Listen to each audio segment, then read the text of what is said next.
They're eating the dogs. Bonjour et bienvenue sur la chaîne Lie to Me, je m'appelle Cyril Lobjoie, je suis formateur en communication non verbale et négociation. Je travaille depuis des années sur l'analyse comportementale et les processus décisionnels. Je vous propose régulièrement sur la chaîne Lie to Me des analyses du décryptage du langage corporel, mais aussi rhétorique de l'analyse du discours sur différents thèmes, que ce soit politique, affaires criminelles, faits divers, mais aussi sur les personnalités qui peuvent s'exprimer. Aujourd'hui, je vous propose une analyse du débat Kamala Harris-Donald Trump pour les futures élections présidentielles. Nous allons pouvoir décrypter, analyser le langage non verbal avec les gestes et les postures que vont nous offrir les deux intervenants, mais aussi le discours, le décryptage de la rhétorique, des éléments de langage qui sont utilisés. Pensez à vous abonner à la chaîne pour me soutenir, à me mettre votre avis en commentaire. Si vous souhaitez apprendre le langage corporel et le décryptage de l'analyse comportementale, pensez à cliquer sur le lien en description. L'analyse démarre tout de suite. Donald Trump was fired by 81 million people. Nous allons observer durant l'ensemble de ce débat que Donald Trump ne va presque jamais regarder Kamala Harris dans les yeux. On peut observer sur l'incrustation au centre qu'il porte un regard très légèrement sur son côté gauche, mais à de très rares reprises, durant presque 2 heures de débat, il ne la regardera presque jamais. C'est une manière de mettre à distance, c'est une manière de ne pas prendre les arguments ou les critiques qu'elle peut formuler. C'est une technique bien sûr en débat qu'on peut observer, que ce soit en France, en Europe et aux États-Unis, bien sûr. So let's be clear about that, and clearly he is having a very difficult time processing that. Là, on va observer sa réaction par rapport au fait qu'elle évoque 81 millions de personnes l'ont virée de la présidence, et on peut observer sa réaction faciale en 3 phases. Il y a un mouvement de tête vers le haut où il va rejeter d'une certaine manière le propos avec un peu de mépris et de dédain.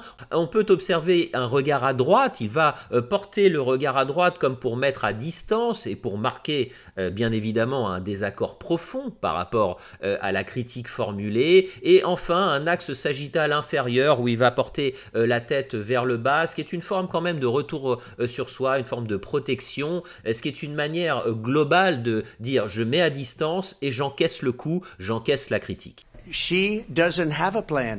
She copied Biden's plan, and it's like 4 sentences, like run, spot, run. 4 sentences that are just, oh, we'll try and lower taxes. She doesn't have a plan. Take a look at her plan. She doesn't have a plan. Plusieurs choses à observer. Elle n'a pas de plan et on voit qu'il va le répéter. Donc il fait de l'hyperbole, il appuie, plutôt de la répétition dans sa rhétorique. Donc il appuie le fait qu'elle n'a pas de plan, ou en tout cas qu'elle applique le plan de Joe Biden. Et on va ici observer la réaction de Kamala Harris qui va se faire ici plutôt en 4 phases. Je l'ai ici découpé en arrêt sur image parce que c'est fait de manière plus lente que Donald Trump qui lui a des réactions faciales beaucoup plus rapides. On va observer une première phase avec une bouche en cul de poule, les yeux sont plissés, ce qui peut indiquer une forte vigilance. La deuxième phase qu'on peut observer, c'est plutôt cette tête baissée avec un sourire, un faux sourire bien évidemment, un sourcil droit relevé, ce qui indique une asymétrie dans le visage. On peut aussi observer qu'elle croise ses doigts, c'est pour ça que l'arrêt sur image est plus large. Elle va croiser les doigts, ce qui indique ici par rapport à la position de tête et aux sourcils une sorte de mépris mais aussi d'étonnement, mais par l'intermédiaire des mains une forte tension. Lorsqu'on croise ses doigts de cette manière-là, c'est malgré tout qu'on est un petit peu touché par l'argument de dire qu'il n'y a pas de plan pour les États-Unis. On va observer cette troisième phase avec cette tête relevée en arrière, sourcils aussi relevés avec un froncement au centre, un faux sourire à nouveau. Ici, je dirais, c'est prendre de haut, c'est affirmer une certaine supériorité par rapport aux propos qu'elle entend. Et enfin, 4e phase, on va observer cette bouche mi-ouverte qui peut signifier, indiquer un certain étonnement de manière globale, encore une fois, par rapport à l'attaque. Nowhere in America An abortion. That is not happening. It's insulting to the women of America. Ici, on observe Donald Trump avec ses mouvements de bouche. On voit par rapport à cette notion d'avortement, abortion, qui est très utilisée, c'est un thème de campagne assez puissant. Et on va observer Donald Trump, là je vous mets la petite séquence, sur lequel on va donc voir des mouvements de bouche, un sourire asymétrique, un axe de tête. Les mouvements de bouche comme cela indiquent une tension, un agacement par rapport évidemment aux arguments et d'une certaine manière il contrôle ses mots, il ravale son énervement. On effectue ce type de mouvement de bouche pour éviter peut-être de s'énerver.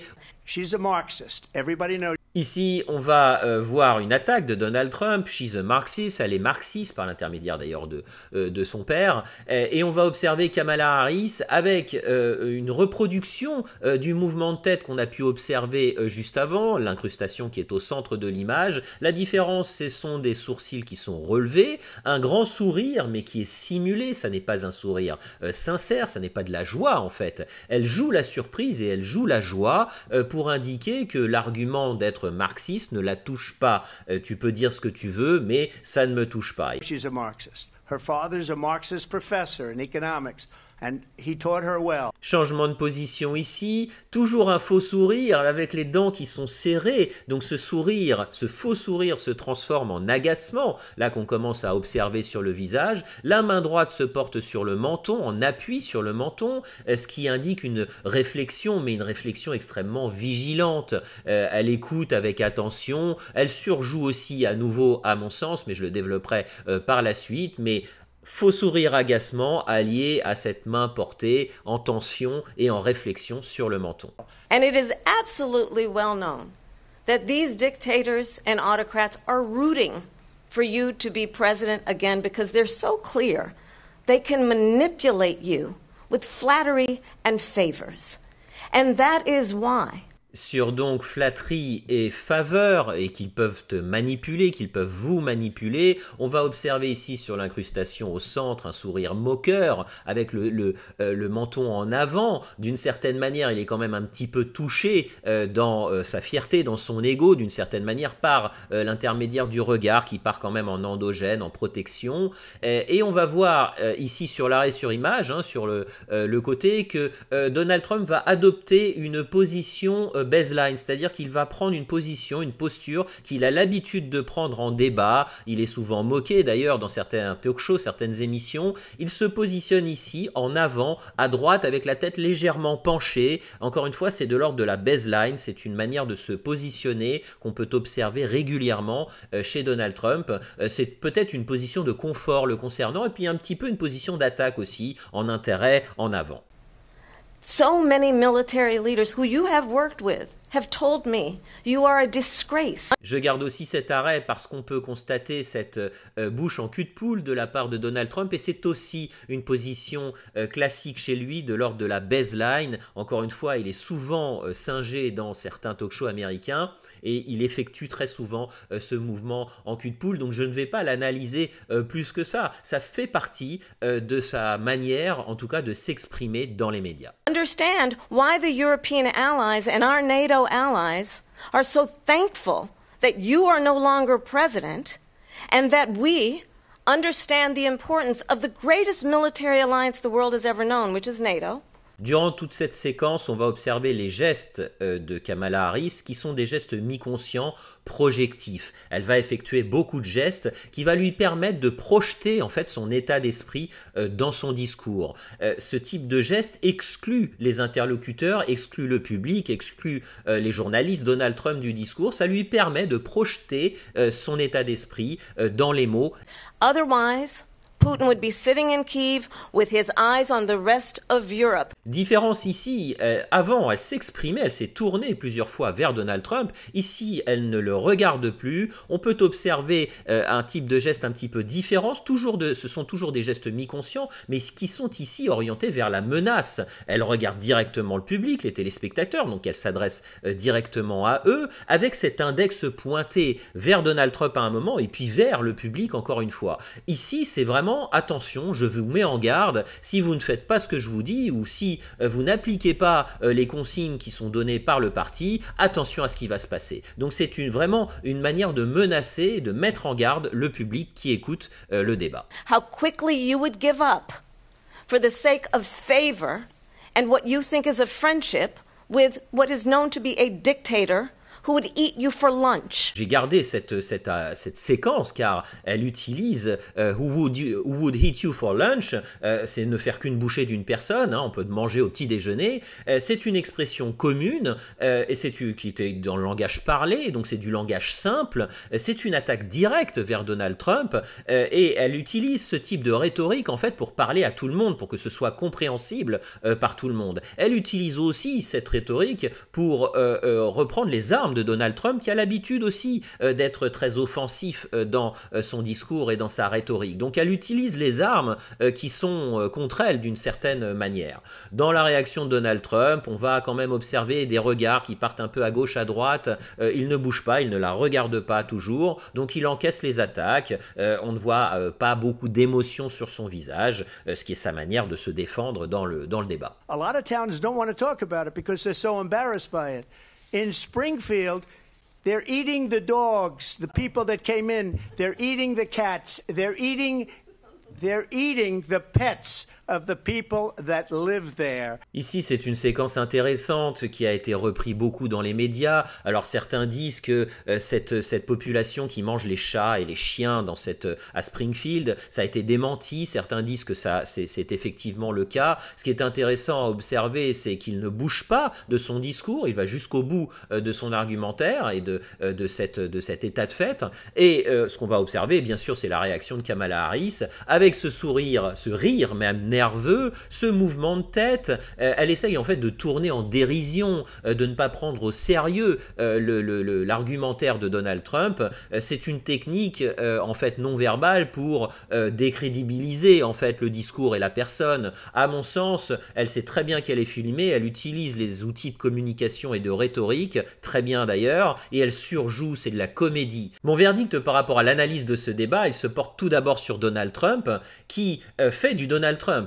Il a sur le visage des réactions faciales qui sont propres, qui le caractérisent, avec ses sourcils relevés, ses mouvements de tête, ses sourires. Il montre son agacement, il montre son émotion d'une certaine manière et sa mise en distance par rapport aux attaques adverses lorsqu'il écoute souvent. Hein, c'est souvent un émetteur silencieux. On peut observer aussi qu'il regarde assez peu son interlocutrice. On va observer certains regards portés sur le côté gauche, mais c'est une manière aussi de mettre à distance.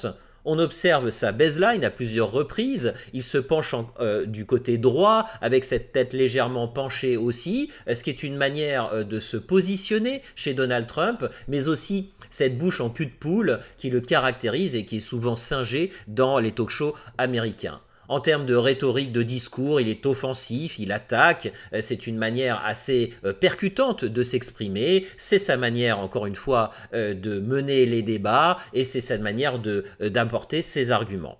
Du côté de Kamala Harris, ce que je peux dire, c'est qu'elle utilise exactement les mêmes armes. On voit constater des réactions faciales sur son visage, simulation de joie, de rire, de surprise, des mouvements de tête en arrière que j'ai pu décrypter dans l'analyse. De la même manière, en termes de rhétorique, elle est assez offensive, elle est très offensive même, avec le « Eat you for lunch » et qui est quand même une attaque directe, que aussi le peuple américain l'a rejeté à plusieurs reprises dans le débat. Elle attaque frontalement Donald Trump. Donc elle utilise exactement les mêmes armes, elle utilise la caméra, elle sait jouer avec la caméra. C'est assez intéressant de voir deux personnalités très fortes, des caractères forts, des caractères percutants, en fait s'opposer dans ce type de débat qui, j'ai trouvé, était d'assez bonne tenue de manière globale.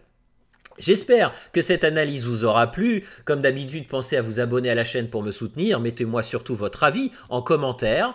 Pensez à télécharger mon e-book pour apprendre le décryptage du langage corporel par le lien en description. Et je vous dis à très bientôt pour d'autres analyses.